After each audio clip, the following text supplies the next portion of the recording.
Narcissists can manipulate almost anyone, except the INFJ. And it's not because INFJs are immune to charm, it's because they see through it while pretending not to. That's what confuses the narcissist the most. INFJs observe patterns long before they react. They listen carefully, not to respond, but to study. And by the time the narcissist thinks they've gained control, the INFJ has already mapped their behavior like a silent psychologist. You see, INFJs don't fight chaos with chaos, they disarm it with calm. Their empathy feels inviting at first, like an open door, but it's also a mirror that reflects the narcissist's hidden motives back at them. And when the narcissist realizes they're being understood instead of admired, that illusion of superiority begins to crumble. That's when confusion turns into panic. This isn't a story about weakness, it's about quiet power. It's about how the rarest personality type becomes the narcissist's greatest mystery. If you've ever confused someone by staying calm, staying kind, and walking away without a word, this video is for you. Hit like if you've ever been underestimated for your silence, and subscribe to Brainy One for more deep psychological insights every week. And in the comments, tell me, have you ever watched a manipulator get lost in your calm? Your story might be the one every INFJ needs to hear today. The calm that mirrors chaos. To a narcissist, chaos is power. It keeps people reacting, apologizing, and second-guessing themselves. But when they meet an INFJ, something strange happens. Their chaos no longer works. The INFJ doesn't fight back or beg for peace. They go silent. Their calm becomes unsettling, like a mirror reflecting the narcissist's storm back at them. The narcissist expects panic, tears, or anger, but instead, they find stillness. That silence isn't weakness, it's observation. Behind it, the INFJ is watching, processing every move, every inconsistency, every emotional manipulation with surgical precision.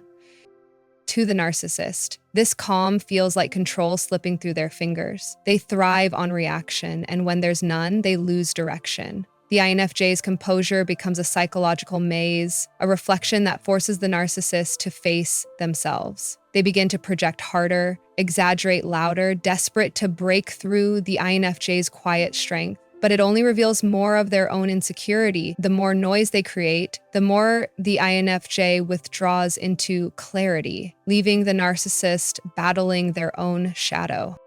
What the narcissist doesn't understand is that the INFJ's calm isn't passive, it's a deliberate choice. It's emotional intelligence in motion.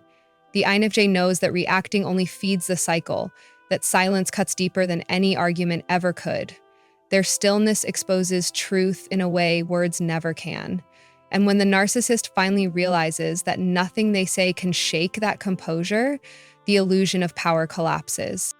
The INFJ doesn't need revenge, validation, or an audience. Their calm is the revenge, a mirror so steady that it reflects exactly who the narcissist is when their performance fails. And in that quiet, something powerful happens. The narcissist loses control, but the INFJ gains freedom. That's the paradox. In a world of chaos, the one who stays calm always holds the real power. Reading motives, not words. An INFJ doesn't listen to what people say, they listen to what they mean. While most people get lost in words, the INFJ reads between them, decoding tone, timing, and hidden intention like emotional code. A narcissist might think their charm is working, their compliments perfectly rehearsed, their apologies convincing, but to the INFJ, it's all data. Every pause, every flicker in the eyes, every mismatched emotion becomes a clue. They don't need proof, they sense authenticity by the energy behind the words. It's not magic, it's pattern recognition sharpened by years of watching human behavior. When a narcissist speaks, the INFJ's intuition starts cross-referencing. The warmth in their words against the coldness in their eyes, the praise against the subtle tone of superiority. They notice micro-expressions, those half-second slips of truth that most people miss. The INFJ's mind instantly stores it all, like puzzle pieces, waiting for the moment they'll fit together. And when the mask eventually cracks, as it always does, the INFJ isn't surprised. They already knew. They were just waiting for the narcissist to reveal themselves. What confuses the narcissist most is how the INFJ can stay so composed even after being deceived. They mistake quiet understanding for naivete, unaware that the INFJ has seen their true colors from the beginning. The INFJ's patience isn't permission, it's strategy. They let the narcissist show their full performance because they know the truth always exposes itself in repetition. In time, the narcissist realizes something terrifying. Their manipulation no longer lands. Their charm doesn't work. Their games fall flat. Because the INFJ isn't reacting to words, they're responding to motives. That emotional X-ray vision makes the INFJ impossible to fool for long. While the narcissist keeps spinning stories, the INFJ quietly gathers evidence, not to attack, but to detach. And when they finally walk away, they don't need an explanation. They already have the full picture. That's the power of an INFJ. They don't argue with lies. They simply stop believing them. Empathy with boundaries. Empathy is an INFJ's superpower, but with age and experience, it becomes a weapon of discernment, not submission. In the beginning, their empathy draws people in. It heals, it listens, it absorbs pain without judgment. But for narcissists, that same empathy is like an open door, an invitation to take, to twist, to drain. What the narcissist doesn't realize is that the INFJ learns quickly. Once hurt, the INFJ begins to understand that empathy without boundaries isn't love, it's self-destruction. And so they evolve. The INFJ still feels deeply, but now they choose where to place that emotional energy. They no longer rush to fix, to explain, or to justify the feelings of others. Instead, they listen differently, not to absorb, but to understand, and then decide whether it's worth engaging. This shift confuses the narcissist. They were used to the endless compassion, the emotional availability, the gentle forgiveness. Suddenly, the INFJ becomes calm, measured, and selective. Their empathy turns into emotional intelligence, aware, grounded, untouchable. When the narcissist tries to guilt trip them, the INFJ no longer flinches. When they attempt to gaslight, the INFJ no longer debates. They've learned that empathy doesn't mean tolerating chaos. It means caring without surrendering. It means loving from clarity, not obligation. That balance, compassion with boundaries, is kryptonite to the narcissist. Because now, the INFJ can still see their pain without becoming part of it. The narcissist can't comprehend this type of strength. They see empathy as weakness, not realizing that true empathy comes with awareness, and awareness dismantles control. When the INFJ finally enforces their boundaries, it's not anger that drives them, it's peace. They can forgive without returning, understand without engaging, and love without losing themselves.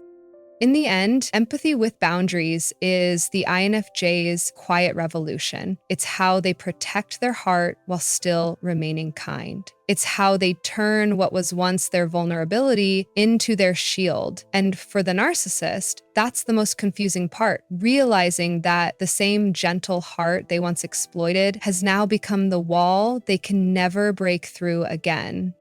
The power of strategic silence.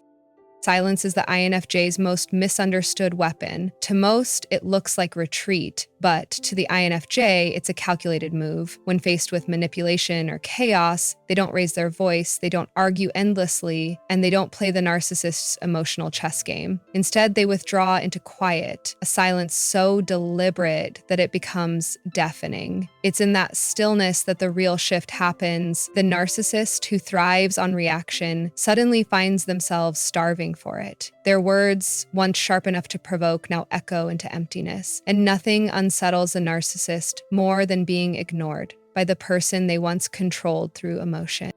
The INFJ's silence isn't passive, it's strategic awareness in motion. They use it to observe patterns, to let the truth reveal itself without interference. Each moment of quiet is data collection, seeing who calls, who apologizes, who just vanishes. Silence exposes loyalty faster than confrontation ever could. And as the narcissist grows desperate for attention, their mask begins to slip. They push harder, speak louder, and make mistakes. Meanwhile, the INFJ stays grounded, calm, untouchable.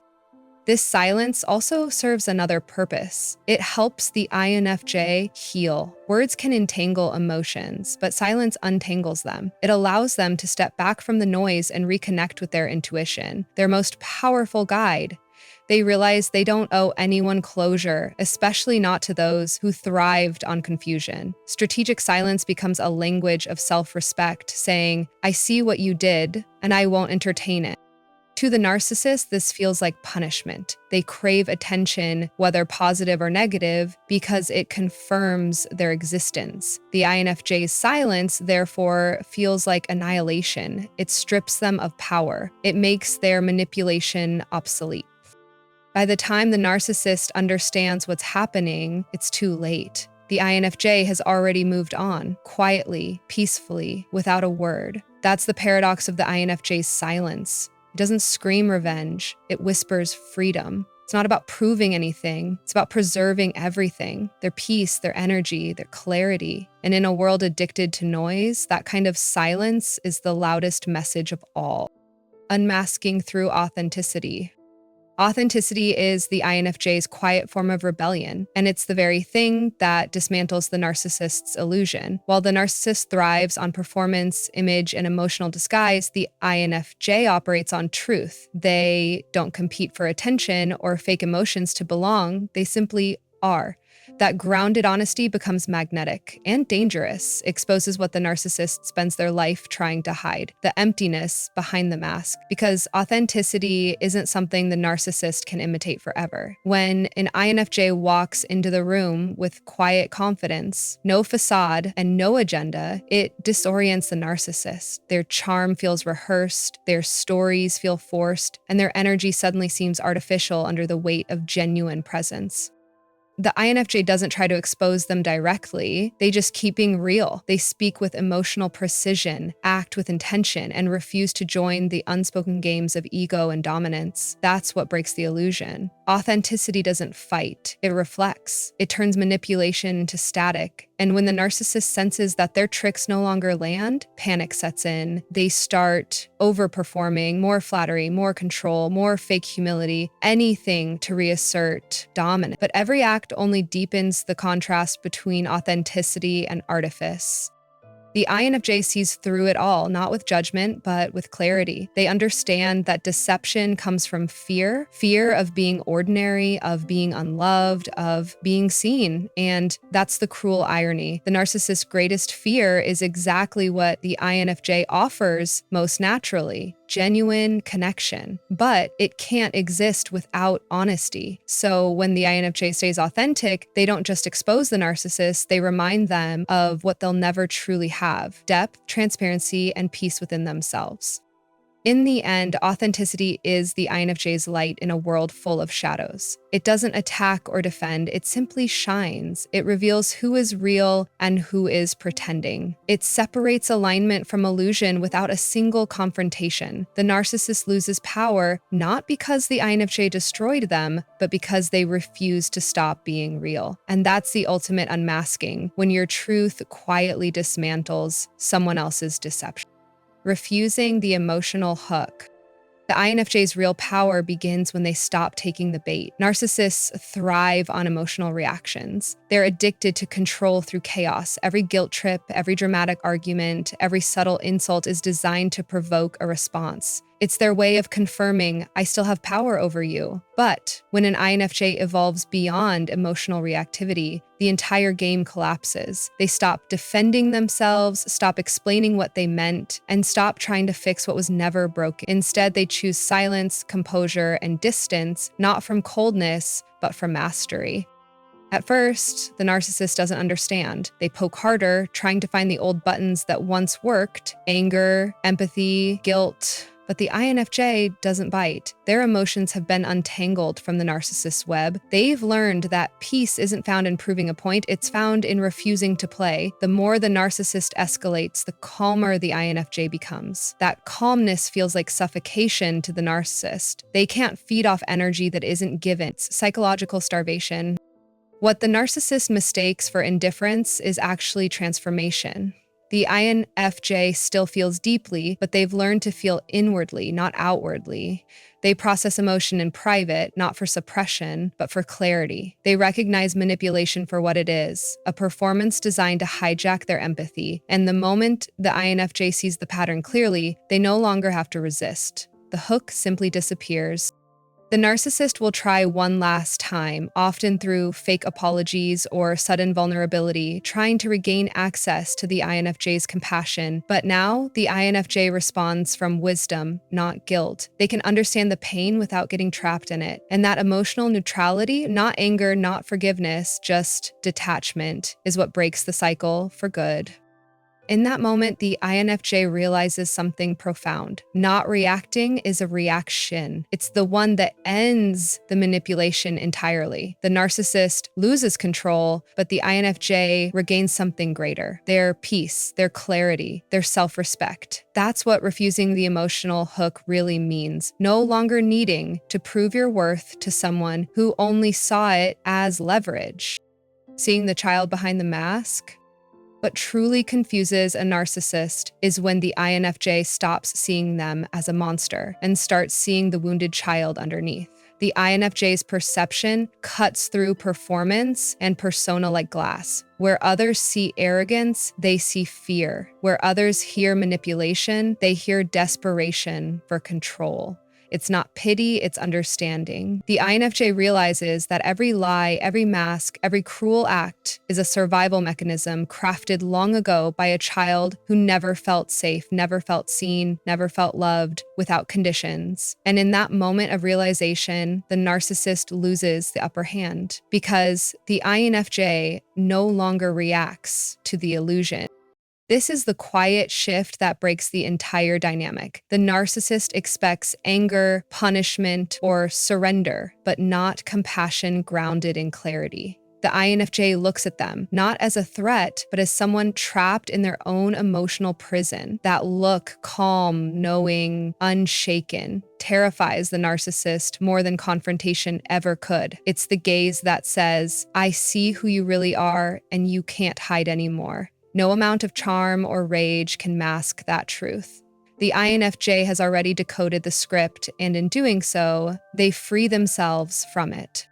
The beauty of the INFJ's empathy is that it transforms without enabling. They can understand the roots of the narcissist's behavior while refusing to excuse it. They can hold compassion in one hand and boundaries in the other. And that duality, love with distance, empathy with strength, is what dismantles the narcissist control, because you can't manipulate someone who doesn't fear you, doesn't need you, and doesn't hate you either. The INFJ reaches a state of emotional neutrality that feels like indifference, but is actually liberation. In the end, seeing the child behind the mask doesn't mean inviting them back into your life. It means releasing the illusion they built around you. It's the moment the INFJ reclaims their energy from the past and stops trying to rescue someone committed to their own performance. And that's what breaks the spell completely. Not revenge, not distance, but understanding so deep that the mask no longer matters. Because once you see the truth behind it, it loses all its power. Walking away without closure. For an INFJ, walking away without closure feels like burning a bridge they spent years carefully building, but it's also the moment they finally reclaim their power. Closure, to them, once meant peace, understanding, and mutual respect. But with a narcissist, that moment never comes. The conversation always circles back to blame, denial, or guilt. The INFJ eventually learns that closure with a narcissist isn't communication, it's permission for the cycle to start again. And so they stop seeking it. They choose silence instead of explanation, distance instead of debate, freedom instead of being understood. When they walk away, it's not impulsive. It's quiet, deliberate, and final. There's no dramatic announcement, no warning, just a slow emotional fade until there's nothing left to hold on to. The narcissist doesn't even notice at first. They assume the INFJ will return like always, but this time they won't. Because the INFJ has finally accepted a truth that takes years to learn. Not everyone deserves your clarity. Some people only want your reaction. That decision confuses the narcissist more than any confrontation ever could. They reach out with half-hearted apologies, nostalgic messages, or sudden affection, all designed to pull the INFJ back into the loop. But the INFJ's silence now carries a different weight. It's not about revenge or pride, it's about peace. They've realized they don't need closure from the person who caused the wound. They can give it to themselves. They no longer crave an ending that validates their pain because healing has already begun in the absence of noise. And that's what drives the narcissist insane: the lack of access. No argument to win, no guilt to exploit, no story to rewrite, just silence. That silence becomes their punishment and the INFJ's salvation. In it, the INFJ rediscovers themselves, the clarity, the calm, the intuition that once got buried under someone else's chaos. Walking away without closure isn't cold, it's sacred. It's the INFJ finally realizing that peace doesn't come from being understood, it comes from being free. And in that quiet exit, they leave behind not just the narcissist, but the version of themselves that once believed they had to fix everything to be loved. Transformation through detachment. Detachment is the INFJ's rebirth. It doesn't happen overnight. It's forged in silence, reflection, and heartbreak. After giving too much, explaining too often, and forgiving too easily, something inside them shifts. The INFJ realizes that detachment isn't the absence of emotion, it's the mastery of it. It's when they stop trying to change people who choose to stay the same and start protecting their peace like it's sacred currency. For the narcissist, this transformation is baffling. The INFJ, who once absorbed every feeling, now gives nothing away. The one who used to overanalyze every word now listens without attachment. And that calm distance, that emotional sovereignty, is what makes the narcissist lose control completely. The INFJ begins to see clearly through the fog of manipulation. Detachment gives them perspective. They can now watch the narcissist's games unfold without being pulled into them. Every guilt trip, every backhanded compliment, every emotional test becomes transparent, but instead of reacting, they simply observe. That's the shift. The INFJ no longer takes it personally. They've learned that someone's cruelty is a reflection of their emptiness, not your worth. And in realizing that, the narcissist's power evaporates. This transformation is deeply spiritual. The INFJ turns their pain into insight and their empathy into discernment. They no longer crave external validation because they've built a quiet internal sense of worth that can't be touched. The narcissist senses it, that unshakable peace, and tries desperately to provoke emotion, to reopen the old wounds. But the INFJ has evolved past reaction. They don't need to prove their goodness anymore. They simply are. Detachment becomes the INFJ's liberation. The moment their emotions no longer chain them to someone else's chaos. They love, but without losing themselves. They care, but without collapsing under guilt. They see, but without absorbing. And that balance, that emotional precision, turns their empathy into power. The narcissist can't win against someone who no longer plays. And that's what detachment really is. The quiet revolution of the INFJ spirit. It's not about shutting down, it's about transcending. The moment they detach, they stop being a participant in the narcissist story and finally start writing their own. The silent victory of emotional intelligence. The true victory of an INFJ isn't loud. It's silent, graceful, and invisible to those who once underestimated them. Emotional intelligence is their quiet superpower, the one thing the narcissist can never manipulate, mimic, or overpower. While the narcissist relies on deception, charm, and control, the INFJ moves through the world with perception, patience, and calm precision. They don't fight battles in the open, they win them in the mind. Their strength isn't in confrontation, it's in understanding. They see the emotional landscape for what it is, map every motive behind every move, and then choose peace as their weapon. For the narcissist, this kind of power is terrifying. They can't figure out how the INFJ knows what's happening without ever being told. They can't comprehend how the INFJ stays centered when provoked, or how they seem to predict every manipulation before it happens. The narcissist tries to create chaos, but the INFJ doesn't react. They redirect. They know that anger gives away power, and reaction feeds control. So they conserve their energy, observing quietly until it's time to withdraw completely, leaving the narcissist fighting with shadows. This is where the victory lies, not in revenge, but in wisdom. The INFJ realizes that they don't need to expose the narcissist. The narcissist eventually exposes themselves. They don't need closure. Truth provides it naturally. They don't need to prove their value. Their peace already speaks louder than any explanation ever could. Emotional intelligence turns pain into awareness, manipulation into mastery, and chaos into clarity. In the aftermath, the narcissist is left confused, frustrated, and powerless because nothing cuts deeper than indifference backed by understanding. The INFJ doesn't need to win the argument. They've already won the game by stepping out of it entirely. The silent victory of emotional intelligence is knowing exactly what happened and choosing not to be defined by it. It's walking away without bitterness, speaking with compassion, and living with a calm that cannot be disturbed. The narcissist will never understand it, but the INFJ doesn't need them to, because real power isn't about control, it's about awareness, and awareness once gained can never be taken away. And that's where the story ends, not with revenge, but with realization. The INFJ doesn't win by outsmarting the narcissist, but by outgrowing them. The true victory is quiet, peace instead of conflict, self-respect instead of validation, and emotional clarity instead of confusion. When you finally stop explaining yourself, when you stop proving your worth, when you stop reacting, you become untouchable. That's what emotional intelligence really is: freedom through understanding, not control. If you've ever walked away from someone who drained your energy or twisted your empathy, remember this: you didn't lose them, you found yourself. And that's the kind of win that lasts forever. Subscribe to Brainy One for more deep insights into INFJ psychology, emotional mastery, and inner growth. Tell me in the comments, what was the moment you realized walking away was your real power?